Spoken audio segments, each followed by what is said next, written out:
All right, let's see. Everything is working right. Looks like it is. Yep. Okay, so welcome to Evidence Based Audio number 214.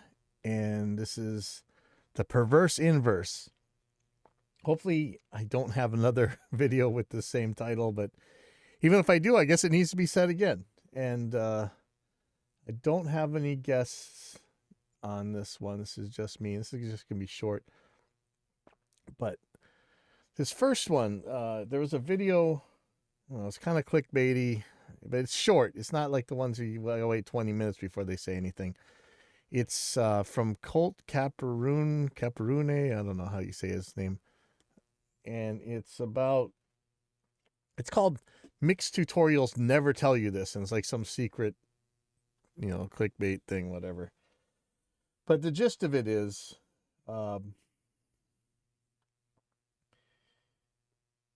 the he went to watch this Chris Lord-Alge presentation, and he was marveling that the raw tracks already sounded so amazingly good compared to his fix it in the mix type of tracks that he got before.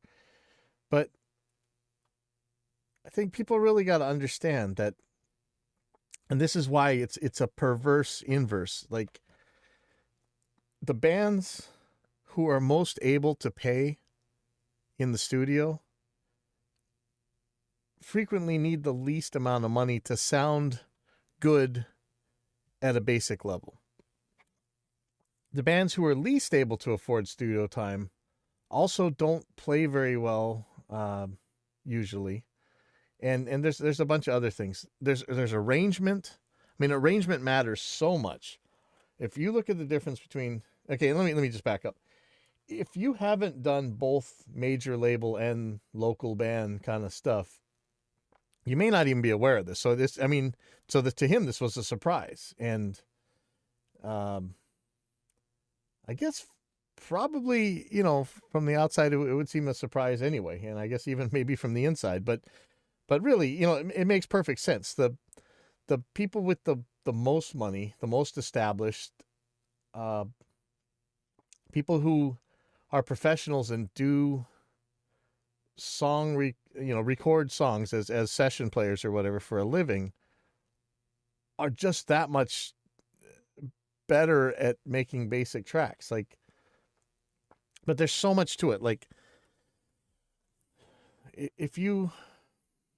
when you're on one of these major label acts, whatever, chances are, I know you can shatter the illusion and see the man behind the curtain, but most of the time, the people whose pictures are on the album aren't really the people who wrote the song so much. Maybe they wrote the lyrics, or maybe they came up with a lot of it, but the final studio arrangement is often very, very, very different than what any band would write.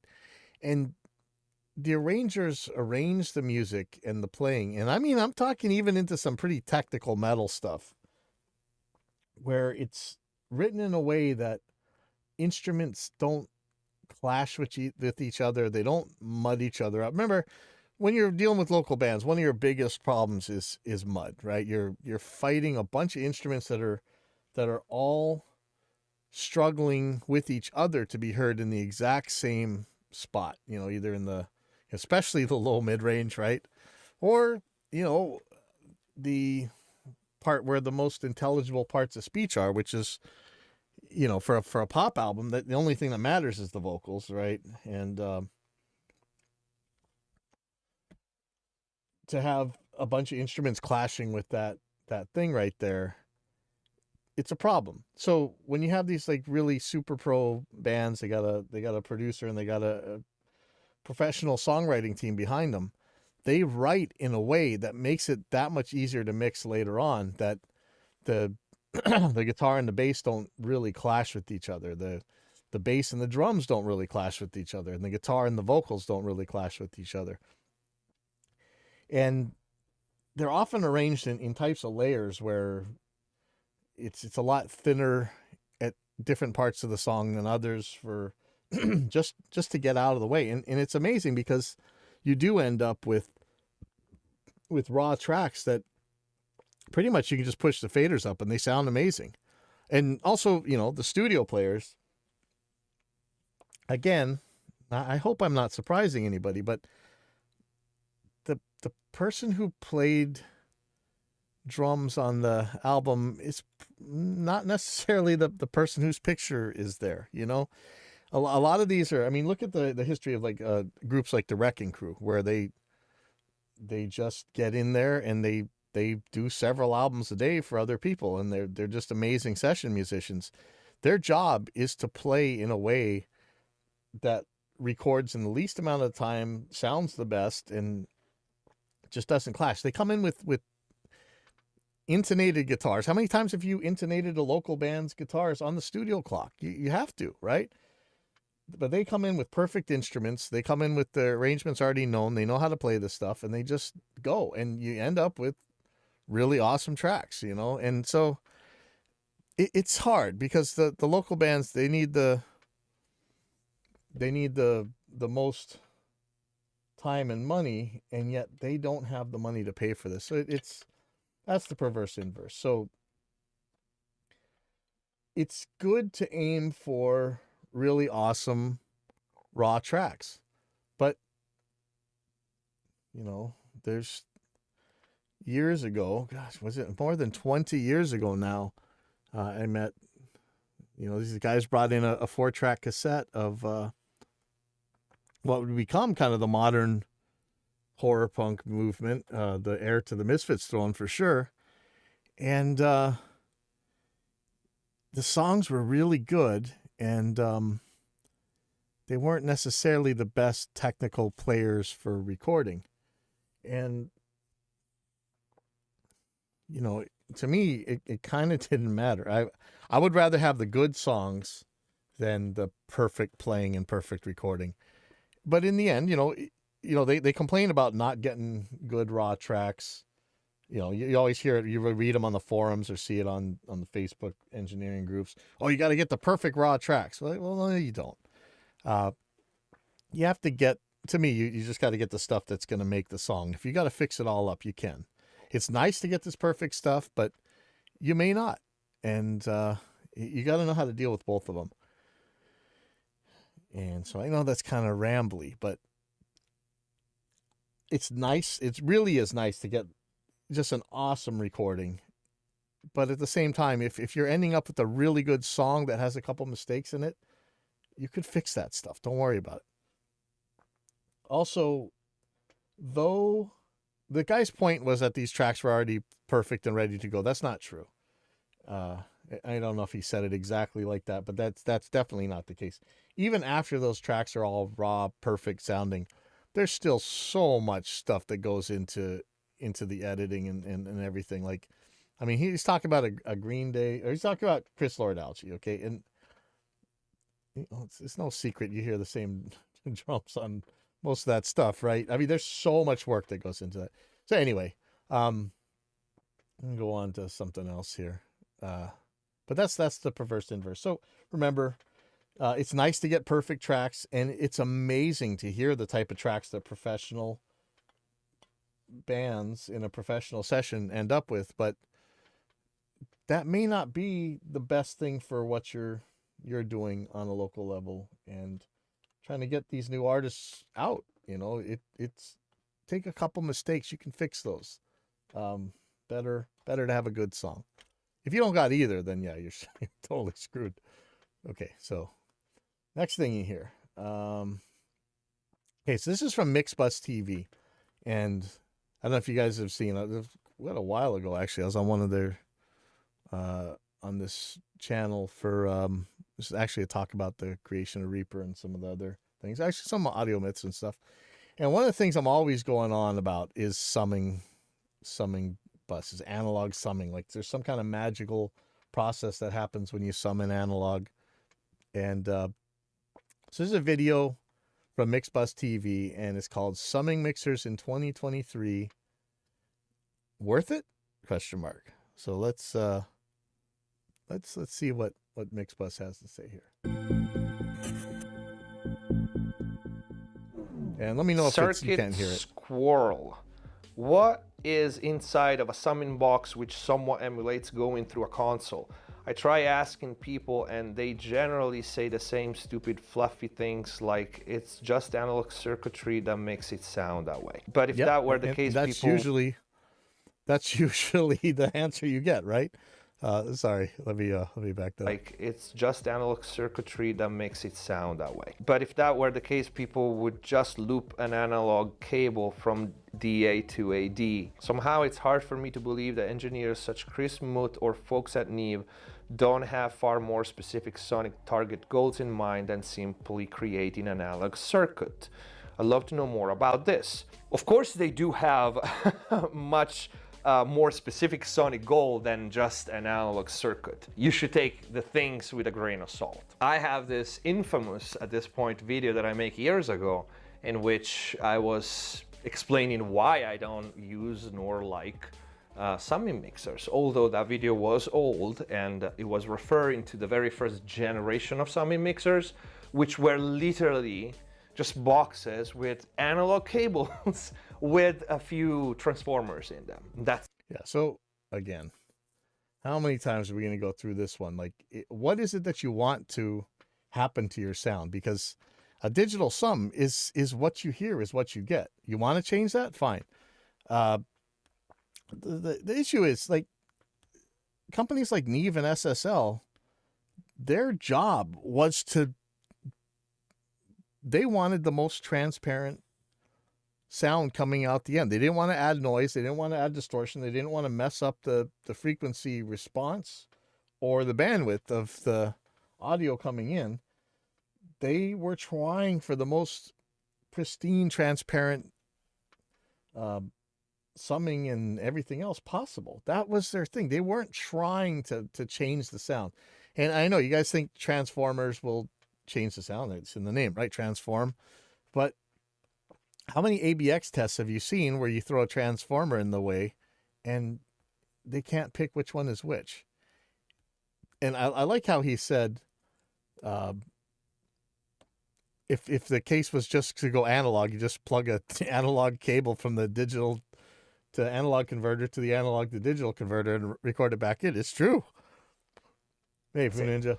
And if you want to know, like, to answer your question, mainly what's inside summing mixers is transformers. That's what gives the analog sound. But not every console had a transformer in every channel. You know, so throwing transformers in is actually doing something.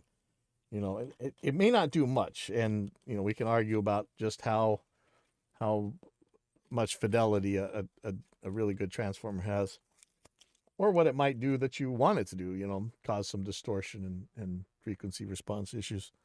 Which is the same things that you find in compressors or EQ that are, so to speak, colored.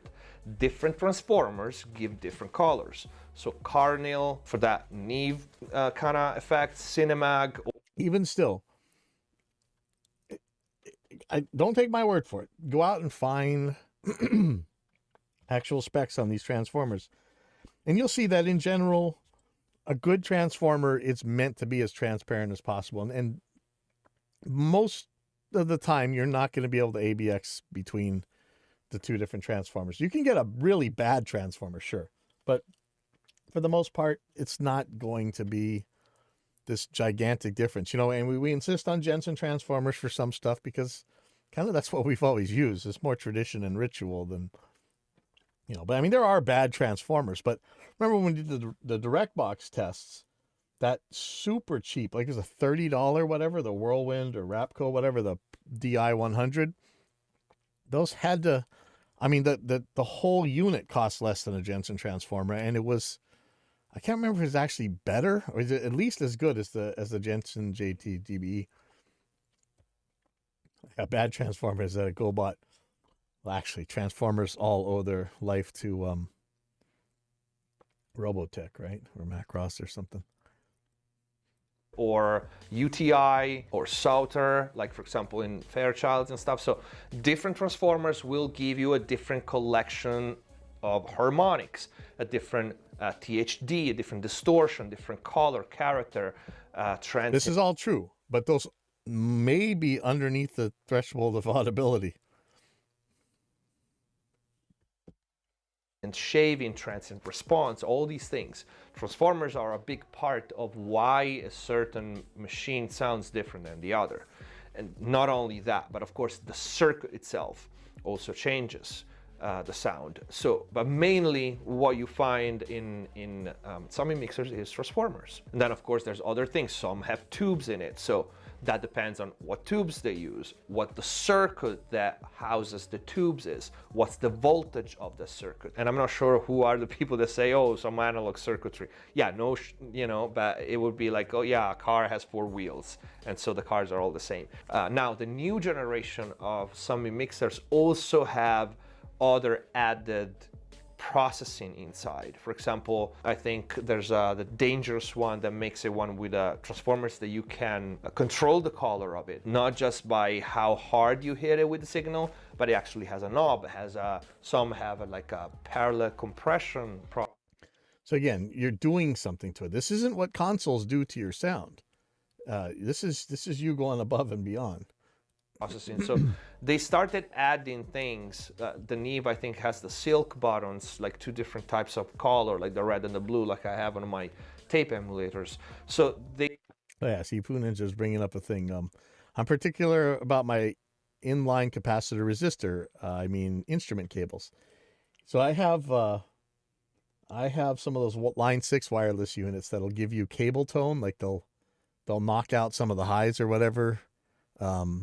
You can switch it. You can actually turn it on a dial, like how long of a cable do you want to simulate. And it's funny, I always turn that off, but I did find that for all the experts constantly babbling on about how much they test these things and how you got to worry about what type of paint is on your guitar because it changes the sound or whatever, I've never read a report that said that these line 6 wireless units, the ones they're all talking about is all perfect and stuff, distort like hell under even moderately loud pickups. I mean, isn't this stuff that's made for people with EMGs? And EMGs distort the crap out of the line 6, even like the Relay G50, the one of the higher end ones. And so I question, they're worried about their cable tone or whatever. What about the distorting when you play a chord on the damn thing, Anyway. They started adding more processing in analog summing mixers right now because they kind of heard my video probably and understood that nobody really wants a dumb box where there's literally just inputs and a couple of transformers in it. Oh, I wouldn't say nobody. There's a whole lot of people that just want a dumb box, but I get your point. And most important, nobody wants to pay $2,000, $3,000, $4,000 for that. So they all the companies up their game in the summing mixer and they have more features now. But the thing with summing mixers that I didn't like back then when I made that video was the marketing that was around them, right?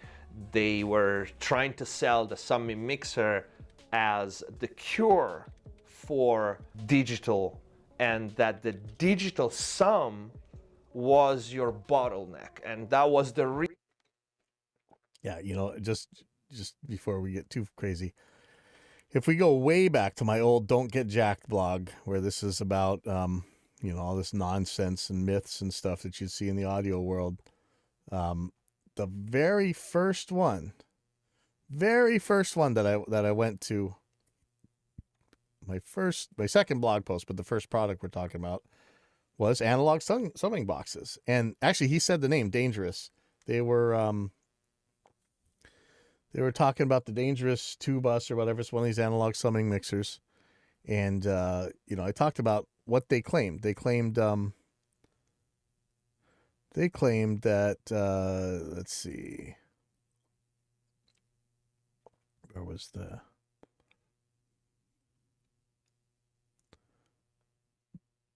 Okay, so they were talking about like the frequency response, I think, but, frequency response of digital is basically perfect up to Nyquist or at least to the anti-aliasing converter. Distortion, you're not going to distort anything on a floating point. until you come back out. And noise, you're not getting any noise except for maybe quantization error unless you add it. Signal to error ratio at 64-bit float or even 32-bit or whatever some of the DAWs are using, who cares? And with today's levels squashed so hard that 8 bits would sound just fine. Didn't we just do a video where we went down to like 5 bits and a modern song pretty much sounded the same as it did at 16 bits? What are we worried about? So what are you trying to achieve with the analog summing box? That vintage magic, that unquantifiable something that does something to your signal. So they were claiming incredible imaging, more punch and detail, and unbelievable headroom. And let's see. So incredible imaging. So in my DAW, when I pan something, it doesn't actually go where I pointed it? Or does this mean something else? Of course, again, these are weasel words, right? Like incredible imaging. What the hell does that mean? I can almost guarantee that if you're talking about anything to do with the sound stage and panning, digital's going to beat the crap out of it. More punch and detail. Punch. In today's square wave, white noise approximated hyper-compressed brick mixes, what the hell does punch even mean? And what do you measure it in? What units is punch measured in, Are you saying that by something you admit is going to distort the signal, you're going to get more transient clarity? I don't think so. So I don't know what you mean by punch, because that's definitely not it. Detail? What do you use to measure detail in? And I guarantee, again, you're getting better detail at... Oh, sorry, one second.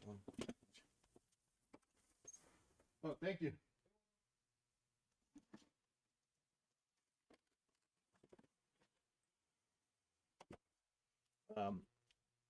You're getting better detail on digital than you are on analog by any...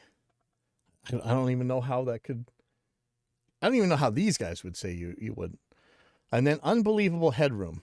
I said, yeah, you're right. I don't believe it's going to give me more dynamic range than 64-bit float. What the hell does that even mean? So anyway, so I was talking about summing mixers. That was one of my first things way back in the day. So kind of crazy. Reason, because in the box mixes didn't sound like out of the box mixes or analog. Yeah. And that's completely false. There's nothing wrong with the digital sum. Actually, the digital sum is perfect. And I actually have a video on it, don't have to believe me, with one of the creators of the DAW Reaper. And we talk about this in that video, and we talked about... Oh, wow, I think he's talking about the video I was on with him. Well, that's awesome. Thank you. The audio engine, and How he put it this way: the audio engine is the equal sign in an equation. So if that's what I was saying. So you basically, your summing is just an equal sign. I mean, really, that's what it is. And you know, there's some way outside edge cases with pathological files where you can do some pretty nutty things to break the summing. But man, the levels we're talking about are so far beyond what you'd even be able to come close to on an analog system that, you know, come on, if one's bad, then the other one is horrendous. You have 2 + 2 = 4. The equal is your audio engine in your DAW, the sum, right? If this equation doesn't equal 4, equal 5, your audio engine, your equal sign is broken. So there's absolutely nothing wrong with the digital sum. So there's no need to fix and buy a machine that fixes the bottleneck, because there's no bottleneck. Now we can argue that we don't like perfect, and we want the color, we want the non-linearities, and that's... And this is, you know, I'm okay with this. If you want to change your stuff, go for it. You know, I know people, my hero, right, Bill Matoyer,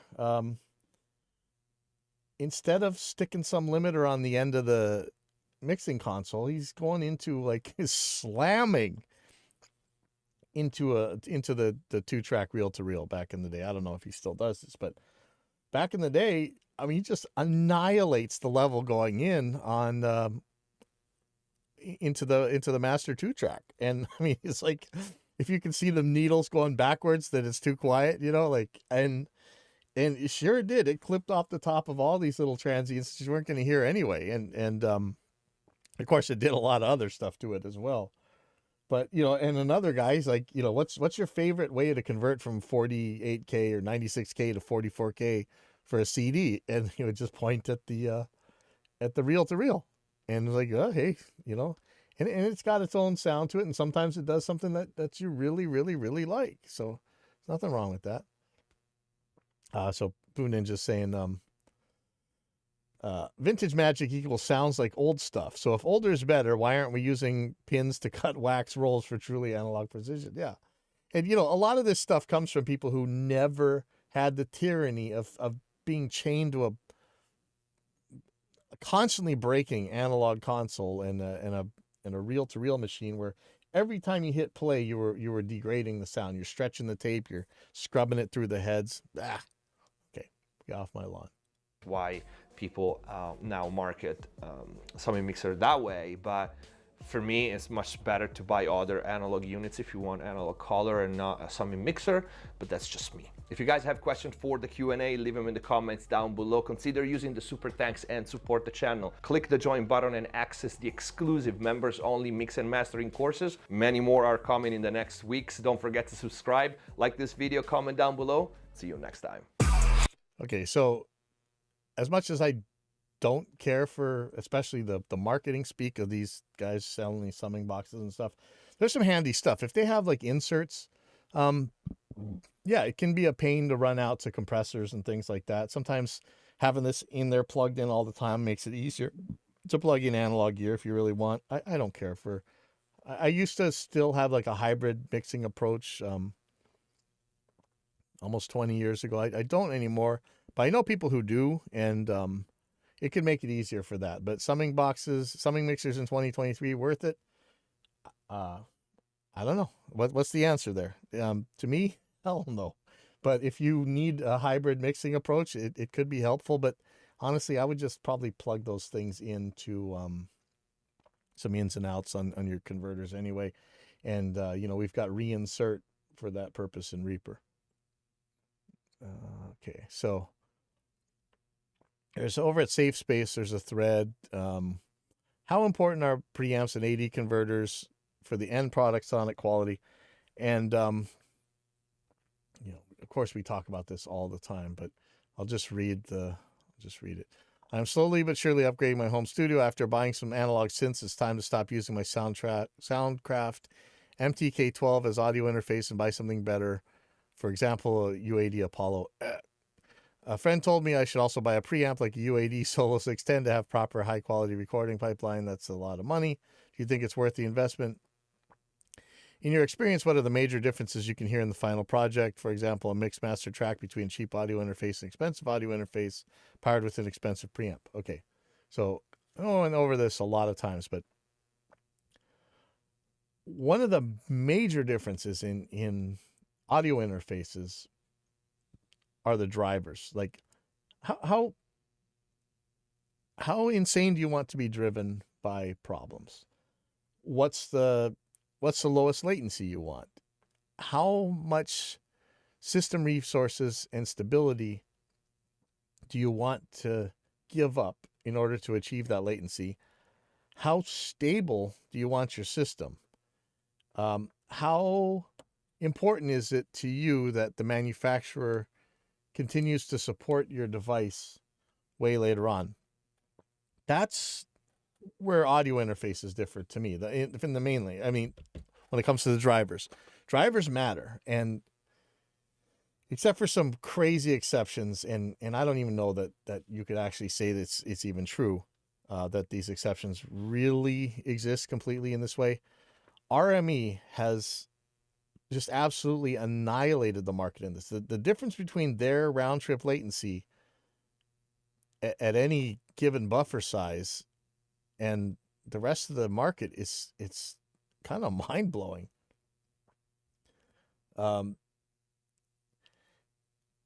Every other driver after that, again, there's some exceptions, but they're almost all made by the same company.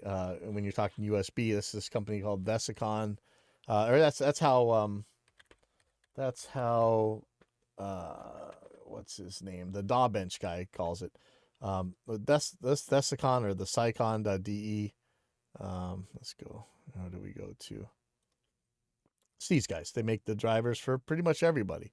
You guys talk like, oh, this one, you buy this one, is so much better. And it's the same driver. So, audio performance wise, some of these things are a little bit different, not by much. And I mean, some of them might be drastically, maybe they'll have more mic preamp gain. But it's not hard to make a pretty much ruler flat mic preamp at this point with very little noise. And so you're really not changing things all that much. And, you know, the snark that I am, I always, of course, somebody said, and this is where, so, okay. Actually, let's go back a little bit. So one of the things that you know how much I get upset about is this clock magic claims. And, you know, they're talking about, of course, clocks, that somehow a clock is going to make everything so much better. And, you know, one guy is saying, you know, I like the noise that my device gives me. You know, if you really want that noise, fine. I don't really believe you. I think it's just something you're used to. You know, so somebody, of course, says preamps and converters can bring your recordings to the next level depending on how you use them. And so I always ask, evidence? Is there any evidence for that? Of course, they're not going to say anything. Another guy said, how clean do you want the glass when you look out the window? Dirty glass might not seem dirty until you clean it and then afterwards appreciate the newfound visual clarity. Clean preamps converters are like clean glass. It matters. There are, roughly speaking, 3 levels: budget, Scarlett, Behringer, etc., competitive, mid-range, Apogee, Duet, UAD, Apollo, etc., exotic, expensive, Prism, Burl, etc. Of course, remember, somebody actually tested this stuff, and a bunch of different mic preamps. Let's see, field gear measurements, mic preamps. Somebody actually measured this stuff and found that those cheap budget preamps are pretty much ruler flat. They might not have as much gain as some of the super high end ones. That's a difference. But aside from that, you're not gaining unless you're trying to distort something, unless you're trying to break something. You're not really gaining by paying more, except again for possibly more mic preamp gain. So I said, for those of us who actually test this stuff, the budget level mic pre's are insanely flat and would most certainly be the clean window in this analogy. Perhaps you want a dirty window and would spend more for that if some of these mic preamps are meant to distort the sound. But hint, when you actually measure, most any decent pre is about ruler flat, aside from some that put a bit of treble boost, which can easily be added by a plug-in EQ later. It's crazy how often people parrot claims but never put any data in or never show their work. And so, some good answers here. Let's see, really good enough? Good enough. And people claim they hear the difference between stuff, but they don't give you any evidence. How many transformers do they have, bro? Exactly. So the noise floor is a big problem. There isn't one. And this turns out to be a bit cheap sounding and even a bit uncomfortable to the ears. That sizzle of the needle hitting the record, the hiss. So people are talking about comfort noise. I don't care about comfort noise. I care about it in cell phones. And really, if you do have a dead, silent section of track, you might want to have something in there because it does sound weird to hear nothing at all and then crazy loud. But Dee says, you simply couldn't achieve certain things the way you wanted and were constantly fighting noise, trying to keep signal to noise reasonable in the olden days. Yes, you were always in between that either you're going to distort or you're going to make it too noisy. And you're always sitting in that horrible little zone. I mean, that was the only part of the demilitarized zone. Everything else was no man's land. So getting off analog tape was the single most significant step in achieving higher fidelity. I definitely don't want to fall back into the dark middle ages of audio technology. And like he said, I pointed out as well, things got a little bit better with Dolby SR, but by that time digital had already started taking over and these machines were ridiculously expensive. Yes. And so people are like, no, but you need that noise. Yeah, talking about that Solo 610, whatever. Let's see. Mojo is just noise with a better sales rep. Yeah, maybe. Um, Saying, other than dithering, all noise is evil. No pixies, mojo, or other myths here either. Just gear with very good specs and proper engineering to satisfy the most discerning ears. Mixes with a low noise floor get rated favorably. No changes in that regard in 45 years, except for that nowadays it's way more easy to achieve that goal. Then I'm sure they're talking about clocks because we have to. Okay, so somebody said, and this is really, I know. So many of my early digital recordings were made, at least after I left the big studios, because back then it was the Dash and the Pro Digi and the Dash formats, the Sonys and the Mitsubishis. Says, to my ears, the second biggest scam ever was that converter quality was some kind of game changer in the phase of capturing source tracks. Even the lowly Digi 888 16-bit converter is perfectly capable of capturing quality source tracks worthy of being sent to the turd polishers. And Manta Ray 1 answers with, for me, this was the scam number one. And you're talking about the 888, which is maybe one of the most talked down units ever in digital audio during the early 2000s when PT HD was new. When I started working with the DAW, very soon I was hearing opinions, especially here, that converters were more important than microphones and performers. It actually affected me for a while. It affected me as well. I went after some very expensive converters, and it didn't change anything for me. I don't want to argue from anecdote, but that was my experience. When I started working with the DAW, very soon I started hearing. Prior to entering the DAW world where I recorded with digital hardware recorders, I never, ever really gave them much thought. In addition, if you check old Pro Magazine articles of the early 90s that reviewed digital recorders, the converters and or the sound quality of the recorder are almost never mentioned. People just work with them. We have become far too spoiled and, nowadays. And then, of course, they talk about ADATs. ADATs were so maligned. And yes, it sucked dealing with the VHS tape that was just constantly getting eaten or jumping around. It took them so long to. For the Spam Mansion, Jordy Hormel's recording studio, we put in 16 ADATs. I think that was like the first 16 ADAT system. And man, waiting for those things to sync was just crazy. But they sounded fine. I know everybody said they sound horrible, but they sounded fine. So yeah, I posted a thorough double-blind test on here nearly 8 years ago of an API 5500 emulation, and nobody could hear a difference, and I was using extreme EQ as well. In addition, different converters were used, yet nobody could still hear the difference, so your theory doesn't hold up in some cases regarding emulation. Somebody's saying that the number one scam was that hardware emulation plugins have advanced so much in the last 20 years that they're as good as the real thing. Depends how you're going to measure that anyway. Okay, so Joe Q. Thank you, Joe Q, because this is the one that makes me so mad all the time. I would put the number one scam as the one pushing of external clocks for single interface setups. I remember when I started buying my DAW interfaces and PCI cards, etc., and every time the salesman was like, well, you'll want a clock to go with that to improve your sound.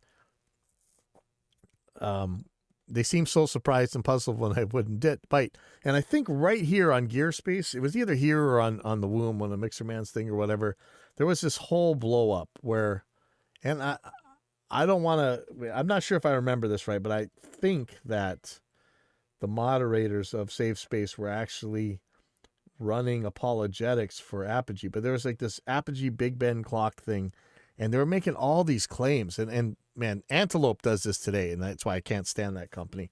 As much as people are saying that their drivers are actually pretty good, they just make all these clock magic claims. And yeah, for a single converter setup, I think Dan Lavery said that no matter what, it's going to be worse to externally clock it than internally clock. Now, when you've got multiple interfaces like I got, or multiple sets of analog to digital converters, they all got to be on the same clock. You could clock them with ADAT in some cases. and then you don't have to worry about anything. Or, word clock, which I'm doing here, and I don't care what clock it's. Are you seriously telling me? Like, the clock claims are just insane.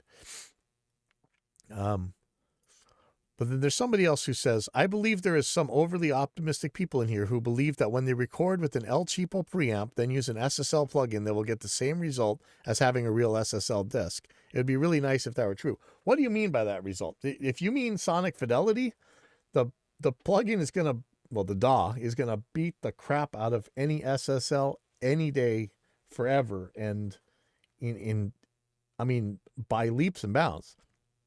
So I said, what do you think the difference would be aside from the plugin having better specs in every way measurable? And so DDS says, I don't know about this poster, but introducing noise, distortion, clipping, input stages of preamps and their converters, misalignment on purpose has become a thing lately and often gets praised specifically by those who haven't ever had a chance to work on the old dinosaurs. And trust me, or don't trust me, but I worked on those old dinosaurs and I wanted to die.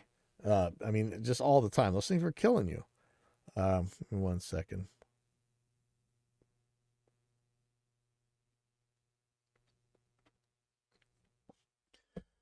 Sorry. Let's see. And so Manta Ray's talking about, you're right about the clocks. I almost forgot about that. I'm sure a huge percentage of Big Bens, yeah, that was the Apogee one, were sold due to forums like this. And actually it continues to this day. Back then it was the Big Ben. Nowadays it's the Grimm clock, but on a lesser scale. I haven't seen the Grimm. Who is that? Let's see just how terrible that is. Grimm word clock. I'm seeing the antelopes everywhere. Okay. And how much does it cost? Where do you buy them at? Maybe they tell you here. So here's the Grimm clock. So it's got a nice wood grain. Buy now. No price. No price. All right, Grimm word clock. Shopping. Let's see.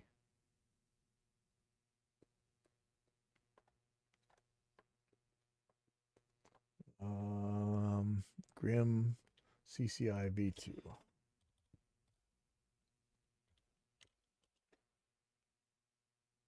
No products found. Okay. Okay, somebody's got one on Reverb. What do they cost on Reverb? Oh, just $2,725.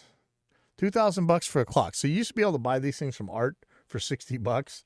I've got two antelopes that are not antelopes, aardvarks that I don't know how much they cost when they're brand new, but they're like $100 now.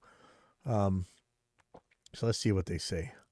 Ultra low jitter clock source. Well, as long as it's below where it matters, it doesn't matter. And those have been made even on the cheapest ones. 16 word clock outputs. That's nice. Having a distribution is nice. AES EBU reclocking. Very variable sample rates. Great. 2 independent sample rate groups. Great. I mean, this is a handy device, but $2,000, almost $3,000.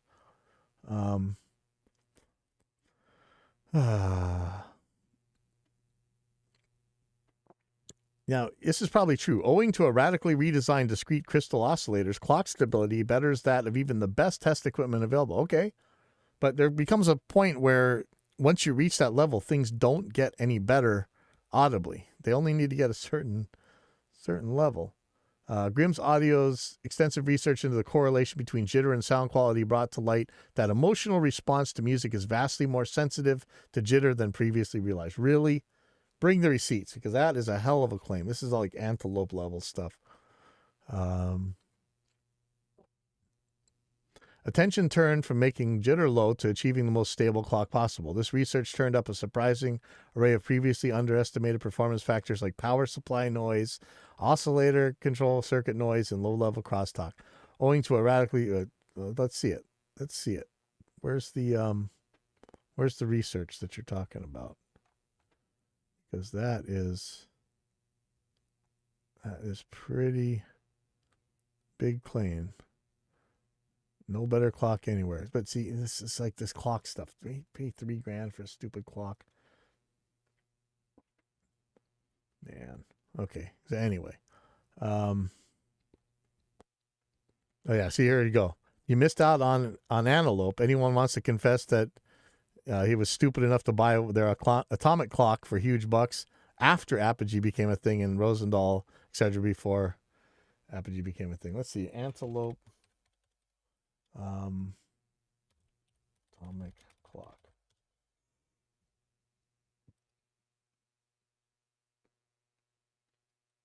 So let's see, what does this thing cost? Oh, discontinued. Let's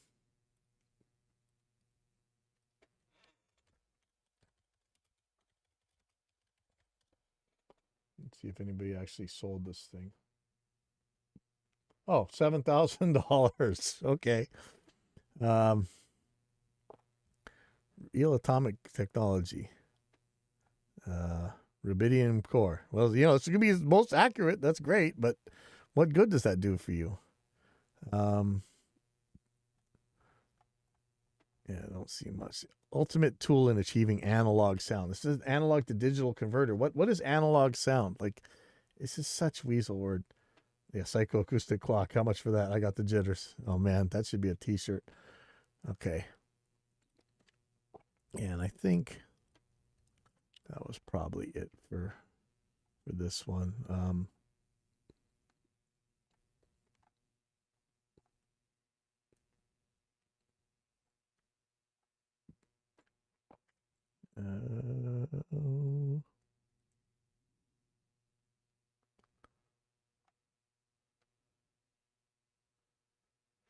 Oh yeah, that's the other thing. So yeah, you get a $7,000 clock, and what are you paying on your mics? But you know, a lot of the guys who buy that will buy the $40,000 mic when a $400 mic will do.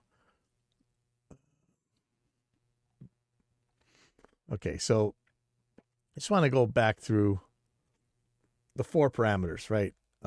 This is on Ethan Weiner's page, but pretty much you're going to see this the same sort of way pretty much everywhere. So he's saying only 4 parameters are needed to define everything that affects audio quality: noise, frequency response, distortion, and time-based errors.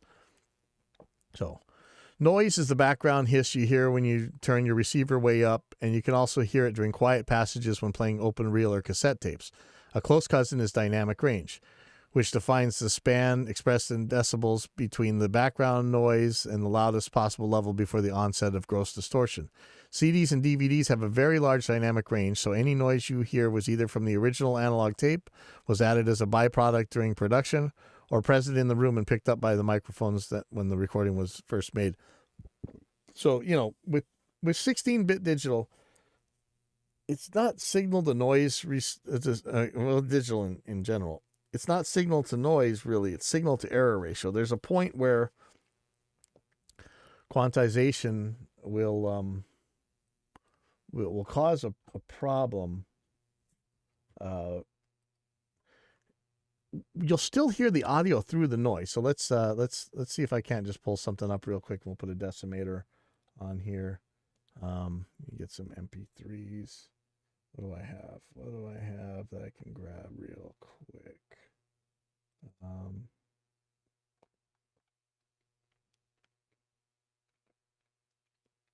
Do I have any mixes that I can grab? I thought I did.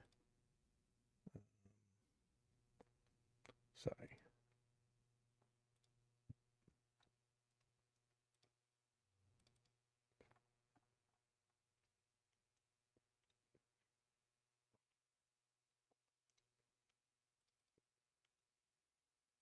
So I'm just looking for a there we go. Just gonna grab a wave file. And I'm gonna get something pretty squished.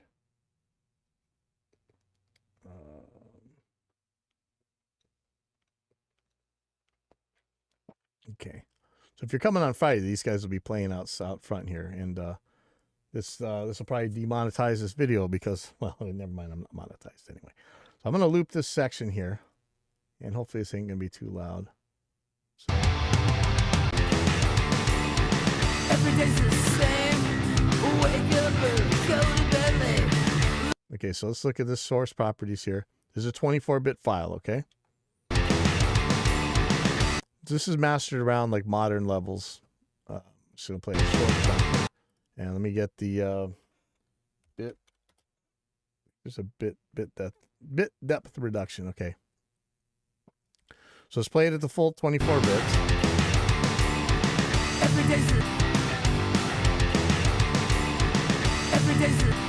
Let me get a cool section here. Every day's the same. Wake up and go to bed late. Go to bed late. Every day's the same. Okay. So start turning it down. So there's 23 bits. Every day's the same. Wake up and go to bed late. Every day's the same. Wake up and go to bed late. Every day's the same. Okay, let's go to 22 bits. Every day's the same. Wake up and go. 20. I don't want to bore you. Let's go down to 16 bits where the CD is. Every day's the same. Wake up and go to bed late. Every day's the same. Okay, versus. Every day's the same. Wake up and go. Nothing. I mean, it's the same thing. Okay. Let's start going down now. Now 15 bits. This is less than a CD. Every day's the same. Wake up and go to bed late. Every day's the same. Same, right? Wake up 13 bits. Go to bed late. Every day's the same. Wait, surely 13 bits can't be enough, right? Every day's the same. Wake up and go to bed late. Let's look at these meters real quick, okay? Take a look at this meter, okay? Either one, the input or the output. Every day's the same. Wake up and go to bed late. I don't think this meter's even dropping below minus 6 decibels full scale. So let's keep going. Every day's the same. Wake up and go to bed late. Every day's the same. Hear any difference yet? Wake up and 11. Go to bed late. Every day's the same. Wake up and 10 bits, man. Come on. 10 bits. We're going to be in Nintendo, the original Nintendo territory in a second. Or Atari system. 9 bits. Hear any difference? 8 bits. Now we're in ancient video game territory. Hear any difference? Okay, we're going to keep going. 7 bits.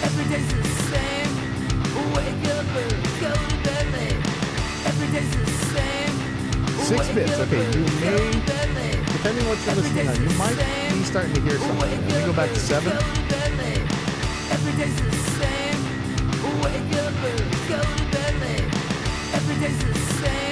Nothing that you'd probably object to. It's yeah, it's 7 and 6 bits are probably going to feel okay on this. 5 bits you might start to hear. Maybe not. Hey, we're at 5 bits now, and this is still, come on, let's be honest, this is perfectly acceptable. Okay, 5-bit audio. 5 bits. For all this talk, we talk about 64-bit floating point and all this stuff, and there's a reason for that, because problems accumulate, but we're at 5 bits now, okay? 5 bits, get that? I mean, really get that into your head. That's 5 bits. Let's go down to 4.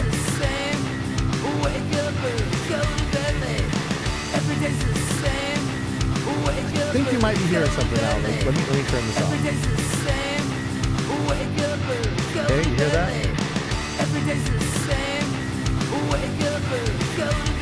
Kind of a hiss in the background, sort of. Let's go to 3 bits. Turn it on and off. 3 bits. 24 bits.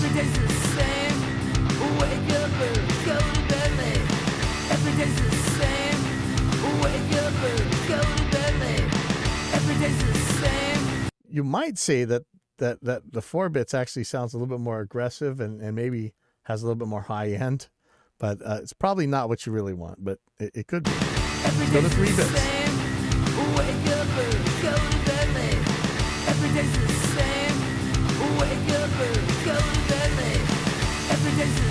I think you're hearing that.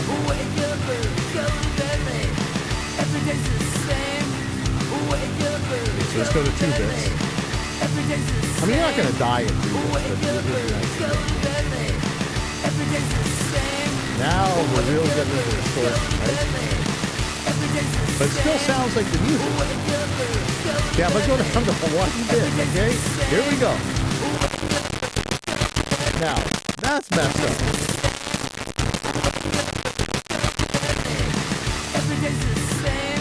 But if you're hammering the crap out of your mixes, hey, 8 bits is going to be fine.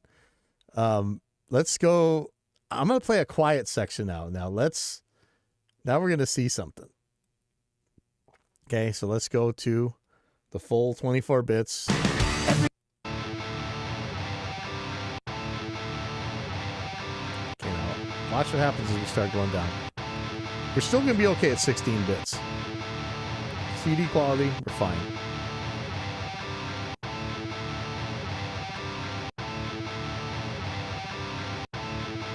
12 bits, probably fine. Okay, I think we're starting to hear something.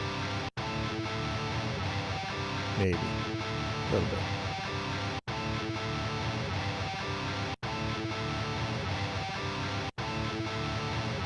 So that's 8 bits.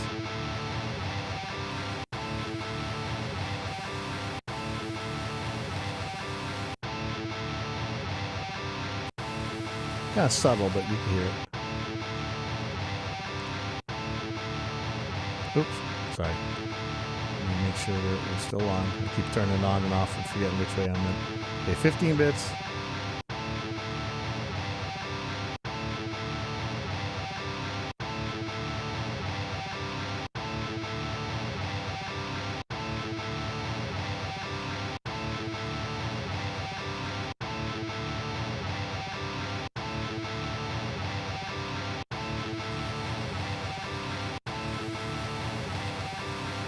I think the noise is a little bit more obvious with the lower level material. The one that you usually the one that they're gonna say is during a fade out, right? During a especially a cymbal. Okay, let's get up here on the cymbal fade out here. And if we have to turn up the quiet part a lot, you're definitely gonna hear it a lot more. So I'm gonna turn this up.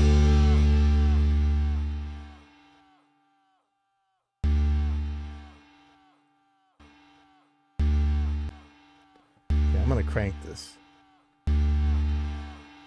Okay, so let's just slowly go down here.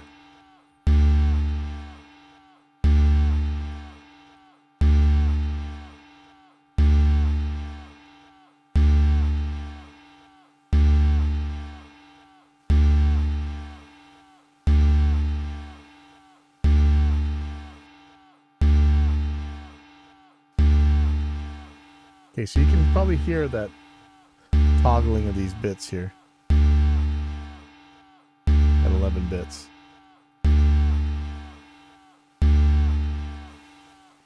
Okay, 10 bits here now. I'm really hearing the noise. Okay, versus 24. So if we go to 8 bits here, it's really obvious, right? It sounds broken. So all that babbling is just to say that, look, dynamic range matters. And in digital, it's not really signal to noise so much as signal to error. I mean, we're not just hearing noise come up. We're hearing things getting broken there. So let's see. Subsets of noise are AC power-related hum and buzz, electronic crackling, vinyl record clicks and pops, between station radio noises, tape modulation noise, crosstalk. A lot of these things are things that people don't even know about. They weren't even born into a world where they mattered. But windows that rattle and buzz at high volume levels, triboelectric effect, cable effect. You're unlikely to notice tape modulation noise outside of recording studios because it's specific to analog tape recorders, which are fast becoming obsolete. I wonder when this was written. This is must have been quite a while ago. And are usually hidden by the music itself. Yep, so masking. You can sometimes hear it if you listen carefully to a recording of a bass solo where each note is accompanied by a sound that disappears in between the notes. The triboelectric effect is also called handling noise because it occurs when handling poorly made cables. I haven't seen a cable with this defect in about 20 years. You can find them. So that's your signal to noise ratio. That's one of your 4 parameters, right? Frequency response is how uniformly a device responds over a range of frequencies. Errors are heard as too much or too little bass, mid-range, or treble. For most people, the audible range extends from about 15 hertz at the low end to just shy of 20 kilohertz at the high end, even though many audiophiles believe it's important for audio equipment to respond to frequencies far beyond 20 kilohertz. In truth, there's no need to reproduce these ultrasonic content because nobody can hear it. Subsets of frequency response are physical microphonics, electronic ringing and oscillation, and acoustic ringing. These subsets are not necessary for consumers to understand, but they're important to design engineers and acousticians. So a lot of times people don't really get that there's a couple different parts to this. So first of all, there's the frequency response, like how flat is the signal inside that passband that you're talking about. And then the other part of it is bandwidth. How wide is that? So, maybe you have a low bandwidth device where the frequency response, it can only reproduce frequencies between 200 hertz and 2000 hertz, let's say. That would be the bandwidth. But the frequency response would be how flat is it between 200 hertz and 2 kilohertz. So I think first you have to know the bandwidth that you're talking about, or measure the bandwidth, and then talk about how flat it is inside there. Then there's distortion. Distortion is the common word for the more technical term nonlinearity, and it adds new frequency components that were not present in the original source. And this is really why anti-aliasing filters are so crazy important, because this is what they do introduce. When music passes through a device that adds distortion, new frequencies are created that may or may not be pleasing to the ear. For us guitar players, we love creating distortion, right? The design goal for audio equipment is that all distortion be so low in level that it can't be heard. I'll return later to the notion that distortion can be pleasing. We like to distort guitar amps. There are 2 basic types of distortion, harmonic and intermodulation, and both types are almost always present together. Harmonic distortion adds new frequencies that are musically related to the source. So, the difference between like a ring modulator and a distortion box. For the most part, the distortion box is going to add harmonics that are parts of it. Or think of like a sine wave versus a violin. The violin's got a bunch of, these are extra harmonics. They're not necessarily all that nonlinear, but it should give you an idea. Like a violin may definitely sounds different than a sine wave of the same pitch. In layman's term, harmonic distortion adds a slightly thicker, buzzy quality to music. All musical instruments create tones having harmonics, so a device whose distortion adds a little more merely changes the instrument's character by some amount. Electric guitar players use harmonic distortion, often lots of it, to turn a guitar's inherent plink-plink sound into a singing tone having great power and sustain. Yes. Okay, then intermodulation distortion requires 2 or more frequencies to be present, and this is you go do your bluesy bend or a ghost, unison bend, a taunting bend on a guitar where you're playing 2 notes and you're bending one of them. Intermodulation distortion requires 2 or more frequencies to be present, and it's far more damaging because it creates new content that is not musically related to the original. Even in relatively small amounts, intermodulation distortion adds a dissonant quality that is unpleasant to hear. Another type of distortion is called aliasing, and it's quite unique to digital recording. Like intermodulation distortion, aliasing creates new frequencies not harmonically related to the original, so it's unpleasant and irritating to hear. Fortunately, in all modern digital gear, aliasing is so low in level that it's inaudible. But remember, processes like, our guitar amp simulators, compressors, things like that can add horrific amounts of aliasing problems, and it's actually something we fight a lot.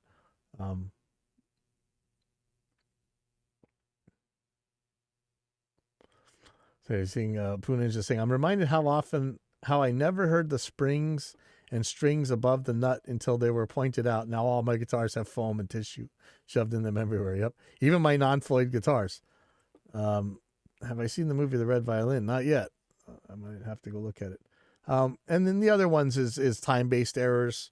There are phase issues that you could talk about in your